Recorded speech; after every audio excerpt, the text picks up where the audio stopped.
10 years ago, I was standing right in the middle of Brea Boulevard talking about the history of the old downtown. And today I'm in almost the exact same spot with the new downtown back there behind me. Now it looks a lot different, doesn't it? But it's not totally different. A lot of the old downtown is still there. You just have to look for it. And that's what we're going to do today in a small way. But I think I'm going to start a little further up the boulevard where it's a little bit quieter and a lot safer. I'm here at the railroad tracks now, and I bet you've driven by here lots of times and wondered why the heck all these bricks are here. Got any ideas? Well, let me tell you, these aren't any ordinary bricks. They've got a history.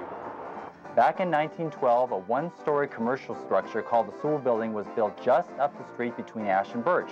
In it was a restaurant, a picture show, a barber shop, a jewelry store, and a pool hall.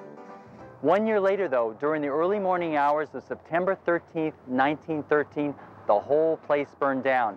But the building's owner, Mary Sewell, decided that she'd rebuild. This time, though, constructing a whole different kind of building. Now it was going to be 2 stories. Downstairs, there would still be stores, but upstairs were offices and something very special, an auditorium which quickly became the social center of Old Brea.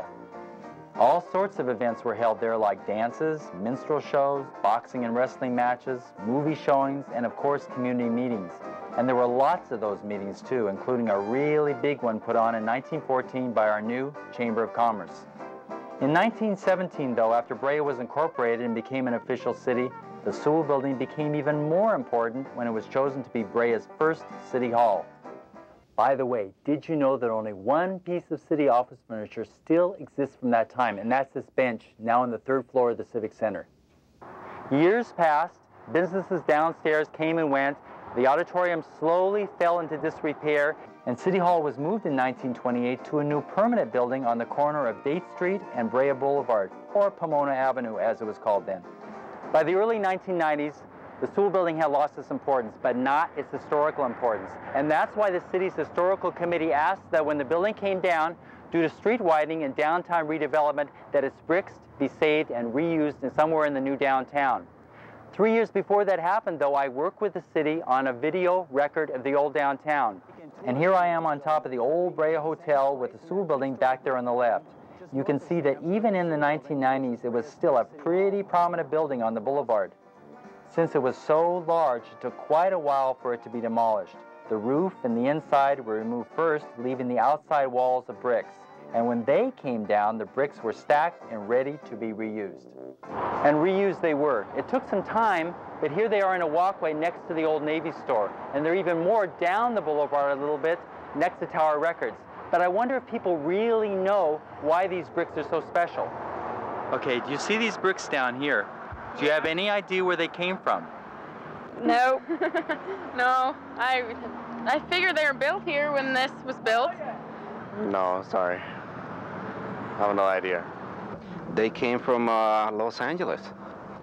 China. I think this came from Mexico to Tijuana. I don't know. The church? Brea's church? That old church?